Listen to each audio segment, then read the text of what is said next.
L'Alliance nationale pour la sauvegarde de l'identité Peul et la restauration de la justice ANS-IPRJ, c'est le nom du groupe d'autodéfense que vient de créer Oumarou Al-Dianna. Le Front de libération du Massina dirigé par le prédicateur Amadou Koufa avait mis à mal l'entente entre les Peuls et les autres communautés dans la zone. Comment est-on arrivé à cette situation? Quel impact peut-elle avoir sur la mise en œuvre des accords? Kissal, observatoire de l'association Tabital Poulakou International, avait tiré la sonnette d'alarme avant ce drame. Le gouvernement y avait dépêché des émissaires et procédé à des arrestations.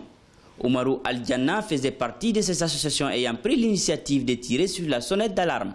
Nous, en tant que Kissal, on se désolidarise de toute velléité, en tout cas sécessionniste, de tout mouvement armé, parce que dans nos chartes, nous pensons que ce qu'on peut faire, c'est d'informer qui de droit sur ce qui se passe, c'est d'alerter, c'est de faire des conférences de presse et d'attirer l'opinion nationale et internationale sur les exactions, sur les arrestations arbitraires dont les peuples sont victimes. Mais de là, en fait, à s'armer, ça c'est notre pas, en fait, dont on n'est pas solidaire. Même si par ailleurs, depuis un an, on sait que si on n'avait rien fait, ce risque-là de création de ce mouvement était réel. Nous connaissons ceux qui ont créé ce mouvement, nous avons déjà discuté avec eux et nous les avons dissuadés. Le fondateur du groupe d'autodéfense de l'Alliance nationale pour la sauvegarde de l'identité Peul et la restauration de la justice dit disposer de 700 hommes et de soutien tant au niveau national qu'international. Selon certains analystes, la création de ce mouvement armé peut être une diversion pour compliquer l'application des accords de paix. La déstabilisation du centre constituera un mur entre le nord et le sud et ouvrira la voie libre aux indépendantistes.